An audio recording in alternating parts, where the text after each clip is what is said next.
What I want to do is I want to show you the reports, and then basically the main points I want to make are that firstly, I think the Sky News report, if anything, is part of the problem. Secondly, the most hardline expert opinion that is inadequate at best. And thirdly, this isn't a matter of criminality.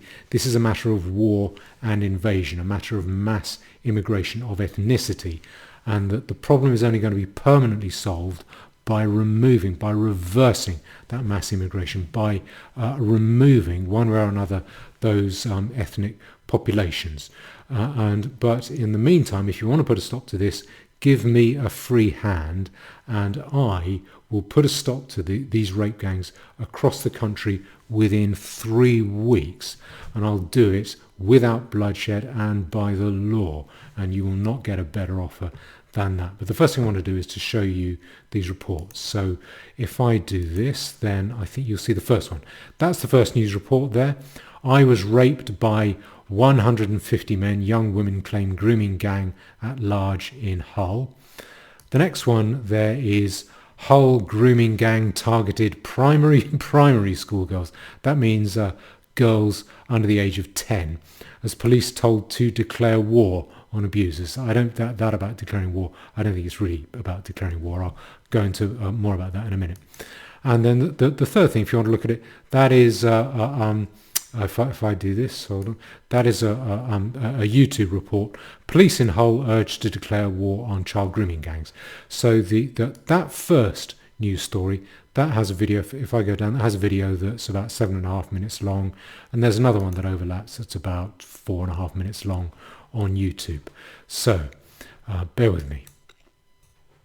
Now, the basic facts of these reports are that one woman tells Sky News she was sold into the sex trade after she was first raped at age 13, with victims being threatened with weapons including a taser and a hammer, but the culprits have not been prosecuted. So if we go down, the article contains graphic content, yeah, I'll say. Nothing like as graphic as it ought to be. Now, they've spoken to 3 young women who have made serious allegations, naming their attackers and providing documents to back up their stories. 2 others have given supporting testimony.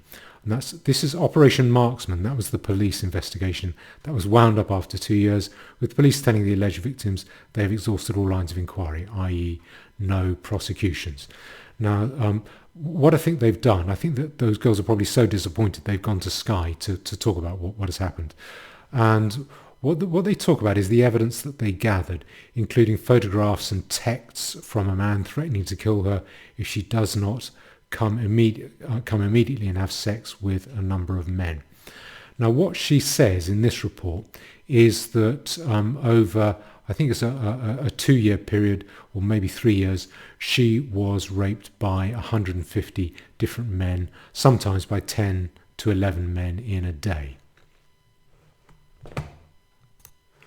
Now, the next story, this one by Sky, that's it kind of overlaps, but it deals with other parts of her experience, where she says, well, if I give you the Hull grooming gang targeted primary school girls as police told to declare war.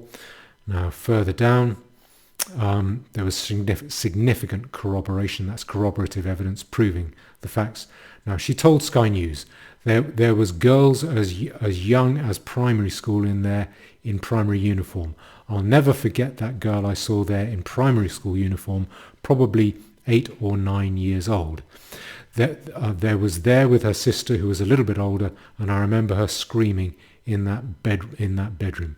Public faith in police investigations into sexual abuse cases is running low after a report earlier this year found that fewer than 2% of reported rape cases led to charges. This is not about ordinary rape cases. This is about rape and sexual abuse as a weapon of war. It is a peculiarly Islamic offence, and it doesn't appear to me to be about sex. It appears to be about sexual destruction, about war. And whilst you'd expect the majority of sexual abuse cases to involve the majority of the population, which is white British people, this idea of what's called localised grooming, or gangs of relatives and colleagues who know each other going out and looking to find underage girls, that is almost exclusively Islamic. The reason I can tell that this is, or the reason you can tell that this is Islamic, is actually not because of anything that Sky News says. In these reports, these two reports here, Sky News go out of their way to not to mention the ethnicity of the perpetrators. Now, this is a problem because if you can't identify the source of a problem, where it's coming from, you can't deal with the problem. Ask any doctor, a plumber, a fireman. They'll say if you can't tell where the problem's coming from, you might be able to dampen it down, suppress it for a while. You won't be able to solve the problem and get rid of it. Now, but if you go to the local Hull Daily, that is Hull Live, what they will say is then, well, sex gangs preyed on girls as part of a suspected child grooming ring in Hull, we can exclusively reveal. Girls, including some of primary age, have told her they were subjected to repeated rapes, sexual assaults and degrading treatment at locations around the city over several years. Now that's young girls in Hull preyed on by city sex gangs. Police confirm major investigation. That is, that's from June. Okay. Now, if I just do a search, they refer to it as being Asian.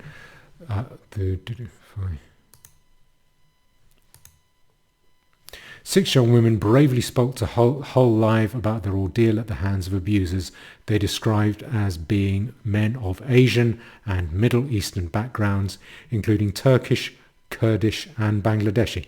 Now that's an interesting take on the usual establishment excuse that this is merely Pakistani men who don't quite know what they're doing. They come from a different culture. They haven't had enough lessons in how to flirt properly yet. That it's purely a Pakistani problem. Incidentally, politicians can say that it's a Pakistani problem. If I were to say it's a Pakistani problem, my feet wouldn't touch the ground. I would go to jail for about a year, I reckon, if I were to say that. But politicians say that.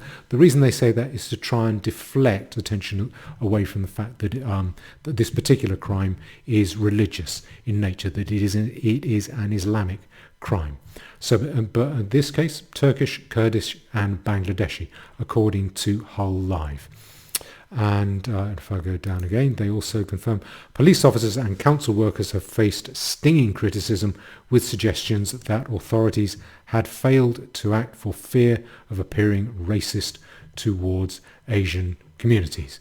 Now you can also tell that it's Islamic gangs. If I go through this the Sky News report, what they do is they list, these girls had text messages on their phones from these Muslim men, these Muslim rapists, child rapists, and a lot of these. If I go to, it's quite disturbing. Here, for instance, she draws a picture of the kind of the clothes that she was wearing at age 13, basically wearing the underwear of an 8 or 9-year-old. She was wearing like a 12-year-old's bra. She was wearing a Mickey Mouse T-shirt. So those Muslim men were well attracted. They found that irresistible.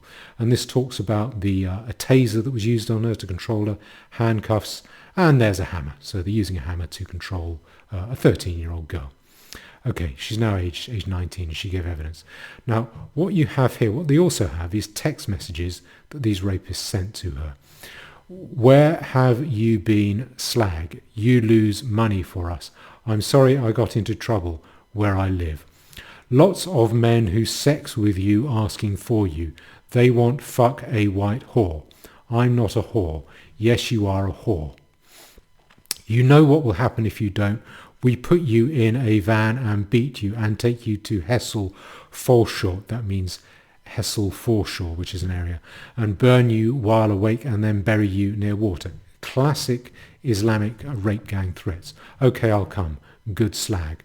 Now that is, particularly the one where he says they want to fuck a white whore. That shows colour is an issue. These are not white people. These are Muslim men.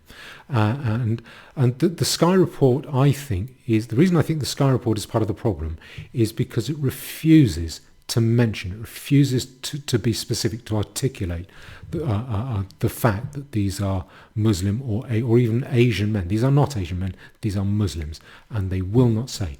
And that refusal to mention that, what that telegraphs to ordinary people is you cannot mention it either. And if no one can mention it, the problem can't get addressed because everyone is blind to where this problem is coming from.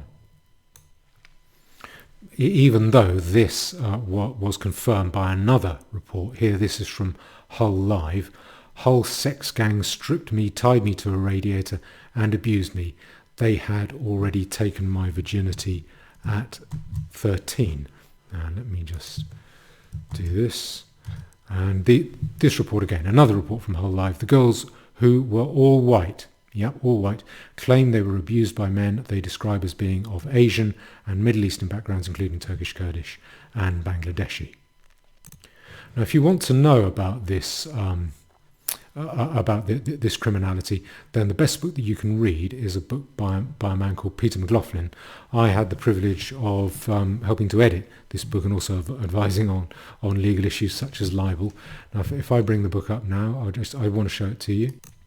Now, there's the book, Easy Meat, Inside Britain's Grooming Gang Scandal. That was published in 2013. It's still far better than anything else you will read about these problems. It is, or the problem of Islamic rape gangs. It is definitive.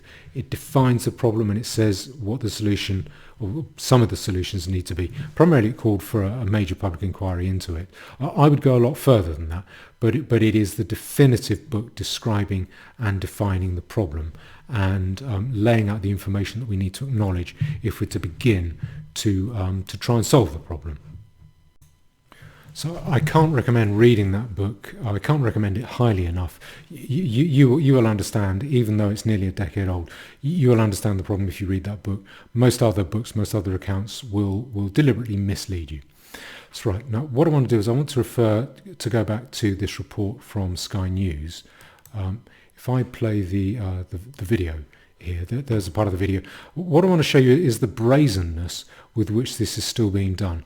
We've had the best part of a decade of police chiefs and Home Secretaries say, and David Cameron as well, when he was Prime Minister, saying we're going to stamp down on this problem, we're going to get rid of it for good. And you've had local authorities learning lessons and seeing what lessons have to be learned time and time again.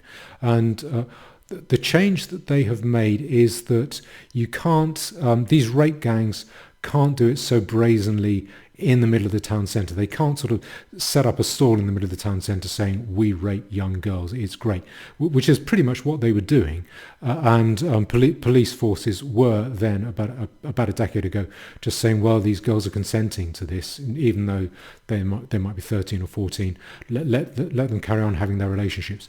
We've slightly moved away from the situation where local authorities are sending around memos saying anyone who talks about this problem, anyone who mentions the ethnicity of these offenders is going to be in a lot of trouble, and we are going to protect the identity of these offenders.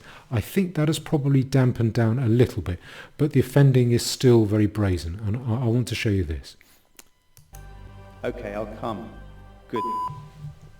Sarah and other victims say the abuse happened mostly in flats and hotels and was sometimes filmed. There's videos out there of me as 13, 14, 15-year-old little girl being raped by men. I've seen them. They've shown me them. Yeah. One of the videos is captioned, English girl gets against her own will. And I was just prophet to them. We asked former police chief and expert in child exploitation, Jim Gamble, to help us examine evidence provided by the young women. You see the fact that the predator is so confident in their ability, their level of competence at controlling these young people, that they don't even try and hide it or mask it. I'd be surprised if they're not able to pass the evidential threshold. And that's what he's saying is that they should have prosecuted under ordinary criminal powers. But the point he's making is they're not trying to hide it. They're filming it, showing it on the internet. They're being still being completely open about it. That's what he's saying. Now, this fellow Jim Gamble, I should tell you a bit about him. He has his own Wikipedia page, Jim Gamble. He is a former chief police officer and was the founding chief executive of the Child Exploitation and Online Protection, that's CEOP Centre in the United Kingdom. That's basically the police child protection unit that covers the whole of the country. He's currently the CEO of Ineque, or INEQE Safeguarding Group. It's about safeguarding children online, the Independent Child Safeguarding Commission for the City of London and Hackney as well. So he's got a lot of experience in this area. I think what he's proposing is still completely inadequate, but he ought to know. So he's a little bit. His experience puts him a bit ahead of other policemen and certainly ahead of politicians. Because what you do have is you have significant levels of corroboration. Another alleged victim we're calling Anna kept a diary of her abuse. Bitten, hit, slapped, dragged by legs. For Anna, the abuse started with... So she's keeping a diary. Diary is good corroborative evidence because what it shows is if you can produce a diary and you can say, well, I made this entry on this day, this entry on this day, and this entry on this day. And if it fills up all the pages, it's very difficult to say that it's been fabricated because one day after another, did you leave a space so you could go back and fill it in later? That's unlikely. That is good corroborative evidence. With an older boy from school who she trusted until he turned violent. Rape. So she gets initially groomed by another boy at school. That's a lesson. You need to be very careful about who your children mix with. I can't write anymore. After this, a group of seemingly connected men took control of her life. She was contacted with explicit requests and felt threatened. One man took Anna to this forest to threaten her. He was saying how he could kill me here and bury me and no one would realise.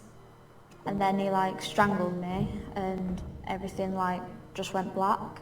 Alongside the threats was a kind of brainwashing. Sometimes Anna felt like the men loved her. The whole cycle you're in, it's hard to get out of. You just normalise to it. That's one of the main features. These are young girls. They don't really know what they're doing. They probably don't realise at the time that there's any criminality involved. My guess is it takes them a long time to realise and to get out of the brainwashing hold that these Muslim child rapists have over them. Now, I find the level of lack of action is quite astonishing on this. If you just watch this next bit here. Me back. Anna was over 16 when the abuse started, so during the police investigation there was a greater need to prove she was coerced. However, that evidence does seem to exist. Firstly, she took photos of the bruising on her neck and arms, which match injuries she mentioned in her diary. And she regularly updated her school's welfare officer, who made her own log of what was happening. So the point there is she's going to her school's welfare officer and saying, this is happening to me. And the school's welfare officer is taking notes. And yet this doesn't seem to have been acted upon at the time. Over the course of 18 months, there were 290 logs, mostly referring to concerns about child exploitation. A police investigation... So it's 290 logs, 290 times that welfare officer has entered information about the child exploitation, the way this girl's being exploited. But these crimes didn't get prosecuted, and Operation Marksman, the investigation, has not led to anyone being charged by the sound of it. Certainly nothing going to court. Now I want to play you this from one of the police officers involved. Don't be too hard on this lady. I have some sympathy for her, as I will explain. Do you accept that maybe the digital evidence just isn't going to exist because it's done on Snapchat? Of course it is. Digital evidence means basically messages on the suspects' phones that will corroborate what the girls are saying. Because in child abuse cases, there's a guideline that the evidence of a child needs to be corroborated by or needs some corroborative evidence. And they're saying, and what she's saying is, we couldn't find anything on the phones of these suspects, the Muslim men. That is a possibility that's always going to be there. If we can't see it, we can't prove it. So then what I'm saying is, if you've got the school reports, you've got the teacher saying, well, I saw the text, you've got the girl showing you the strangulation marks, aren't you going, well, we haven't got the digital evidence? Well, hang on a second, why don't we just test this in court? Getting something to court, as I'm sure you're aware, is, it's not easy. We've got to get through the evidential threshold. So have we done every line of inquiry we can? Yes, I'm confident we have had. Right, as I say, don't be too hard on her. She is right that getting a case to court, it's not just her, it's also the prosecutors. and then the barristers whom the prosecution service then go on to brief. They need to know that there's sufficient evidence to convince a jury in court. And what she's saying is that there isn't, what these Muslim rapists will say is, this is just these girls, this girl was my girlfriend, she was angry with me, she's making it up, there's nothing to corroborate it. And that policeman is probably getting told by prosecutors or other lawyers, there isn't enough evidence here, you have to drop the case. So I don't think that the temptation is to get angry at this woman, this police officer, and to say it's her fault. I think the problem is more fundamental than that. The problem is that this is being treated as a criminal problem, something that can be dealt with by the normal application of criminal law. It can't. It is a matter of war. It is a matter of invasion. It is a matter of ethnicity. Eventually, that invasion, that mass immigration has to be reversed. That ethnic problem has to be dealt with. Those people have the major, massive, huge scale repatriation has to take place in order to get rid of this problem. That is the only way you're going to get rid of this problem in our society. And expecting somebody like this police officer to be able to deal with it through the methods we have for dealing with normal criminal offences is unfair and inadequate. So I do. It is probably unfair. It is certainly ineffectual simply to blame her. Now, this report then goes on to interview a woman who was, I think she was 15 or 16 when she was first getting abused by these Muslim men, and she said that she was networked and swapped with other Islamic rape gangs around the country. And this is then put to this police officer. And again, this shows not that this woman is evil or bad or incompetent. What it shows is the pathetic way that these cases are being dealt with by the authorities. Effectively, that they're being told this is a localised criminal problem, and it only needs to be dealt with in such a way. That seems to me to be evidence that the authorities do not want to deal with the problem. Have you spoken to any other women who've been trafficked into Hull from outside of Hull? It's not relevant? Because I thought you were talking about the ins and outs of marksmen. So if anyone was brought into Hull and abused by the same people, that wouldn't fall into the inquiry? No. Again, that is not her fault. She's probably given these parameters. This investigation operation, Marksman, is investigating local girls being abused by local men. And in part, her hands are probably tied. Police later clarified that if it related to the same suspects in the same location and time frame, it would be of interest. With only 1 in 6...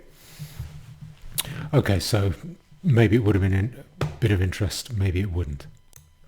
My point here is that the authorities are not addressing this problem in anything like, even beginning, they're not even past first base in investigating this problem properly or dealing with it properly. They're not going to, they don't want to. As I'll try and explain later, that they want this problem to continue. They like it, it serves their interests.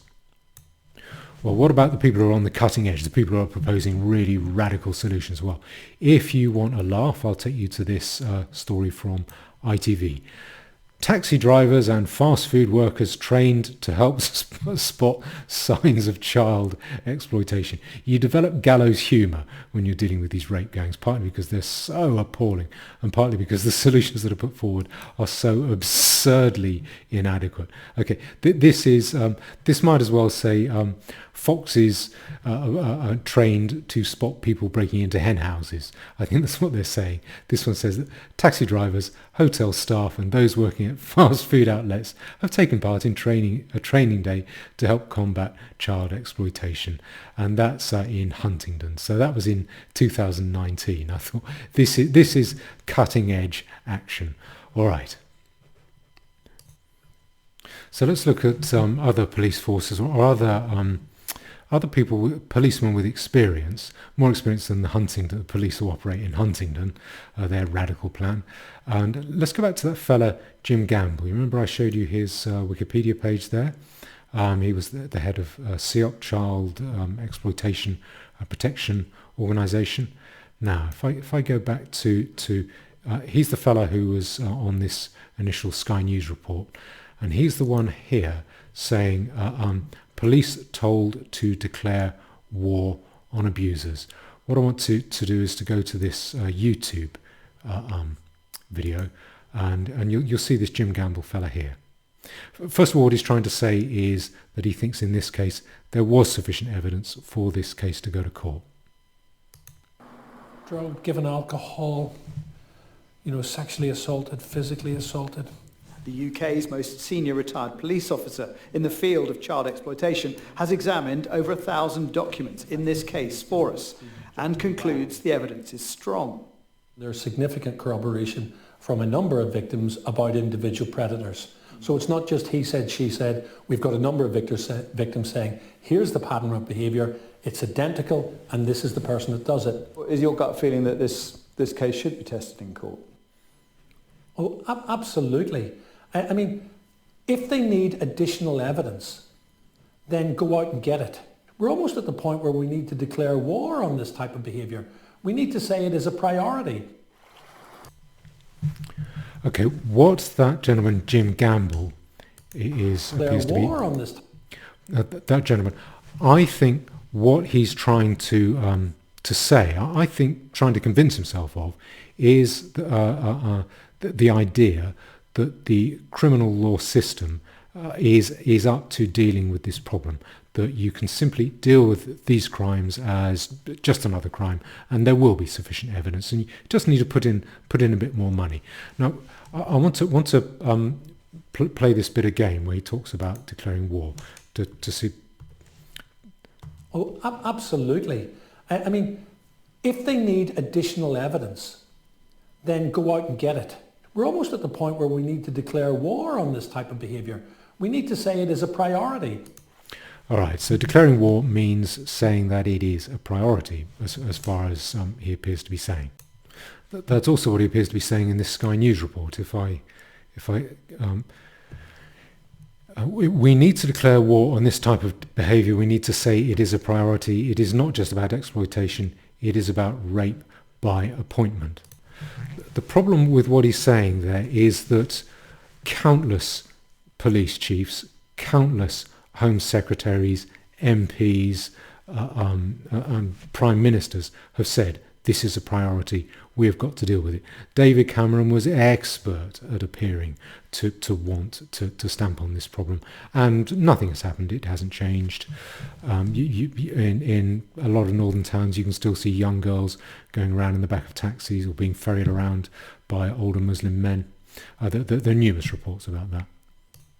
Declaring it a priority, coming up with rhetoric, that is not going to war. You do not go to war with rhetoric. You go to war with action and aggression, determination. You keep up the pressure. You go on the front foot and you squeeze the enemy. You squeeze them hard. Where he is right is that this is not, this is a matter of war, but it's a war based around ethnicity. It's not war as a metaphor for simply trying a bit harder within the current existing system or criminal law system. It's about an invasion that needs to be reversed. And I said again, this problem won't get solved until that happens. And the data that we have indicates, my reason for saying that is because that the data we have that the authorities have made available, and they haven't made very much available, but that data indicates that this problem of localized grooming, of gangs of people who already know each other getting together saying, let's go out and find children to rape, that is almost entirely about Muslim males. And this is one of the aims of multiculturalism. It is the payload, it is the payoff of multiculturalism, because it grinds people down, it divides people, it makes people more dependent, and that makes us, you, more manageable, easier to rule. And if you're in a position of power, you like that, because the easier people are to rule, the more powerful, the more your power increases. That's not conspiracy, that's simply a matter of business. Politics is a business to the people that are in it, and anything that increases the overall turnover, the overall power that they can get, then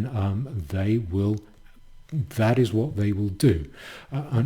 So on this issue, on the issue of the Muslim rape gangs, politicians will do anything and nothing. They will do anything to appear to be taking this problem seriously. They will do nothing whatever in order to actually to address it seriously. That is why, in my view, this problem is only going to get solved when when the current system breaks down, and that's what I think is likely to happen. When, for economic reasons, I think the state system that we're living under at the moment will start to fracture and then break down, and then we, you, all of us, will be forced to make decisions for ourselves about our own protection, not relying on the nice man with the upper class accent to make the big decisions for us, to look after us, so we can sit back and watch Bake Off. When that happens, when people have to make decisions about their own safety and protection for themselves, people wake up, and that is what I think will happen. People will wake up in a bad mood, and that is why I think people will then wake up and say to themselves, why would I want to permit the followers of Islam, or pretty much many of the products of mass immigration near me? All it means is that I have to pay more in order to secure law and order in my situation, and for that law and order to be worse. I'm paying out more money in order to be subjected to more crime. Why would the parents of a 13-year-old girl voluntarily choose to live in an area that allows Muslim people in that area? They have no incentive whatever to do so, and a lot of incentives not to do so. And that is why I think when the current system that we have, the welfare state system that we have, when that breaks down, we will see an earthquake followed by a landslide in public attitudes. And the current decadence that we have, I think, will come to be detested as early in Victorian England would have been detested by a 1960s Marxist. But whereas the opinions of the 1960s were merely fashion, I think the detestation and disgust at the decadence that we are displaying in allowing problems like this to continue, that disgust will be more or less permanent once it begins. So as a result of that, I think that society will settle out along ethnic lines, and we will see different populations settle out along ethnic lines. And I think Muslim and BLM areas will start to become unlivable fast. The conditions in them will plummet once they're separated away from the English welfare state and the English economy, productive English people. And become really seriously disease-ridden, impoverished and uninhabitable. I think their areas will become.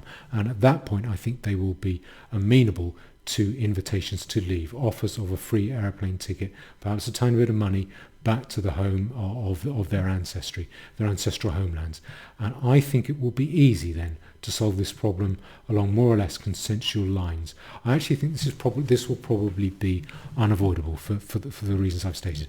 I don't think there's any way to avoid society settling out along very hard, formalised ethnic divisions once the degenerate state system that we're currently in has broken down. I think that is likely to happen around about the end of this decade. In the meantime, if you want to put a stop to this problem temporarily, then give me a free hand over this problem. I will put a stop to it within 3 weeks without bloodshed and by the law. You'll need a lot of policemen working on this. You'll need a lot of police cells, but this is the best offer anyone is going to get. The alternative is that this problem, this situation, degenerates into bloodshed and war. the mass rape of children by foreign populations, invading populations, inevitably does that. Don't blame me for that, blame Darwin. It is a product of evolution that leads to extreme conflict and bloodletting.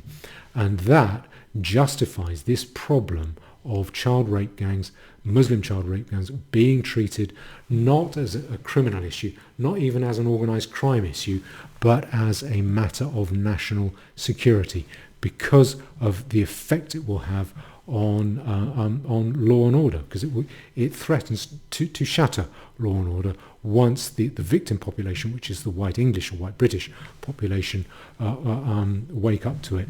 I think it will become, the issue will get out of hand. That threatens the general order that we have. That is a national security issue. And there is a need to turn this into a national security issue as well in order to address it properly. If Jim Gamble, he's the fellow who was on the Sky report.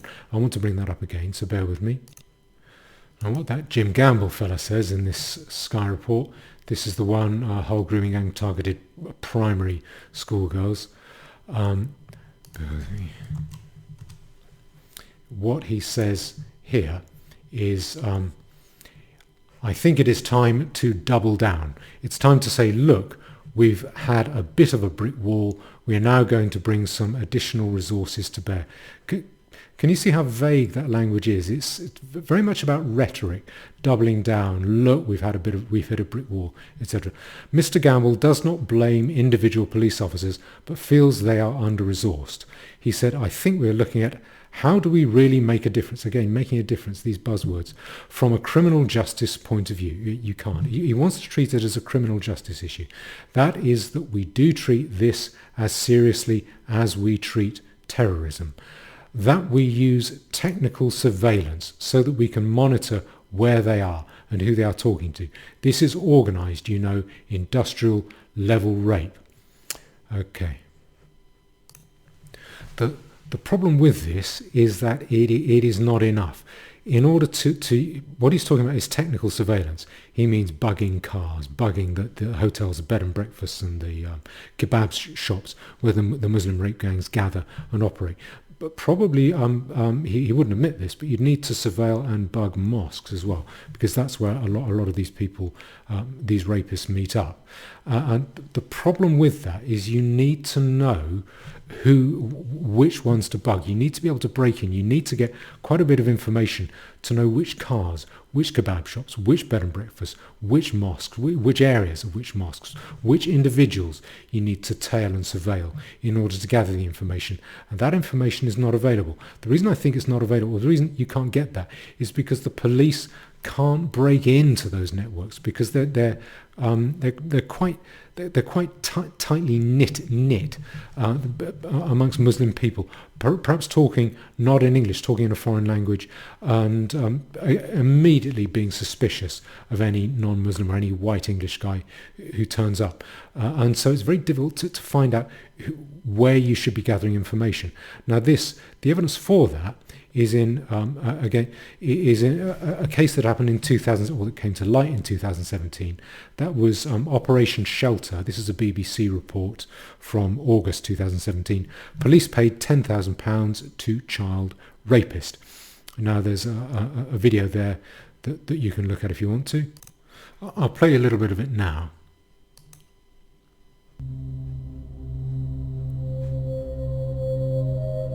So that's Northumbria Police. They paid a convicted child rapist, a Muslim child rapist, £10,000 to be an informant. Basically, they've got him on child rape and they give him 10 grand to turn up to child rape parties. It's really, really astonishing.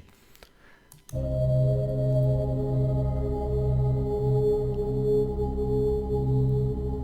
was told this is an operation about Asian grooming gang. This is what we are after. These are the people we are interested in.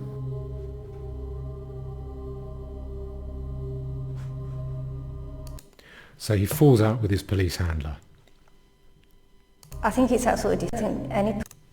That's the significance is that the police had as their only way into the rape gangs was to get another Muslim child rapists to attend because they couldn't break in themselves. They don't have the raw basic intel. So you can't have technical surveillance if you don't have the raw basic intel about who you need to surveil and which places you need to bug. Now this then, Jim Gamble pops up again on this case and or in this video. So if I do this. Can't imagine how you could have control mechanisms in place with an informant of that type. So he's saying he thinks it's a bad thing to pay 10 grand to a child rapist to turn up to child rape parties to gather evidence. But, well, the force, they're basically saying there was nothing else we could do about it.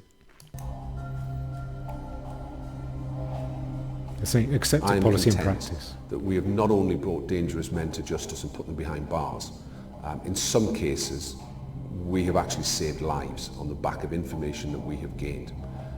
Now, am I going to take that risk again? You're damn right I'm going to. Okay. So what you have is Jim Gamble saying no, you shouldn't do it, and the copper who authorised it effectively saying no, this is the only way to gather the evidence. Chief Constable Steve Ashman said, we have to deal with people who themselves are guilty of some of the most vile offences imaginable. Quite often these people can't be trusted, but the potential prize is that you just might get a piece of information, intelligence, possibly even evidence that might just lead you to a successful conviction, and you put bad people behind bars. Effectively, what that is saying is there's no other way to get the evidence we need. Now, what's interesting about this case is that even though they paid this guy 10 grand to turn up to child abuse parties, he then turned on them, and his evidence in court became very compromised. It says here, XY had a total of 53 convictions and had previously been jailed for 7 years for attacking a 15-year-old girl whom he plied with drink and drugs and gang raped with 2 of his friends. So he's a child rapist, no doubt about that. While working for Operation Sanctuary, he was arrested for dishonesty and assault in a mosque and was questioned about making sexual advances to a 13-year-old girl. So what did XY's role as an informant involve?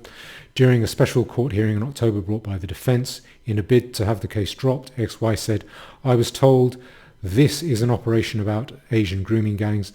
This is what we are after. These are the people we are interested in. I had to find out what was going on, where the parties were taking place. These parties I went to 1 or 2, I got information about parties when they're happening and I would ring it in. I think he might have tried to, the impression I get is that what he tried to say is that he was forced into giving the evidence by his handlers, that his evidence wasn't genuine. And the defence then jumped on that and tried to get the case dropped.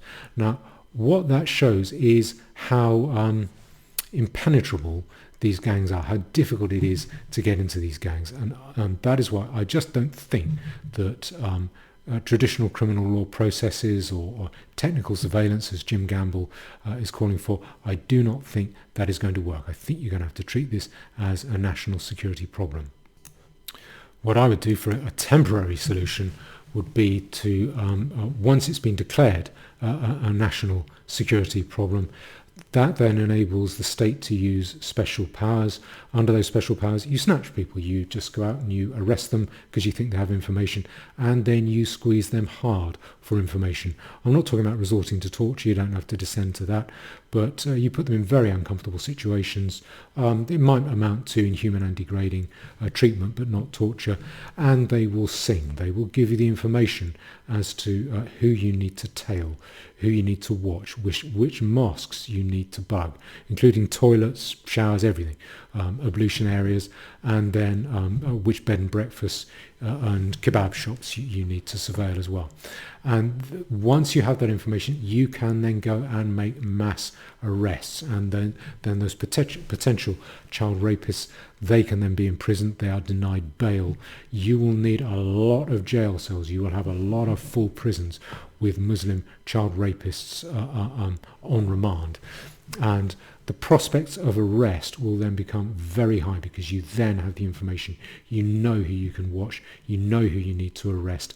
And then the sentencing, if you have new sentencing guidelines, then the punishment at the end of it could be very severe. Then you're likely to get a lot more girls coming forward because they know they'll be taken seriously. They know this will lead to a prosecution. And so if you get that, if you get a combination of a very high likelihood of being caught combined with life inside becoming an imminent certainty, these rape gangs will stop. But that is only a temporary solution. A permanent solution inevitably means the removal of the populations who are doing this. This, I think, is unavoidable because the current setup, the current system is likely to break down for economic reasons.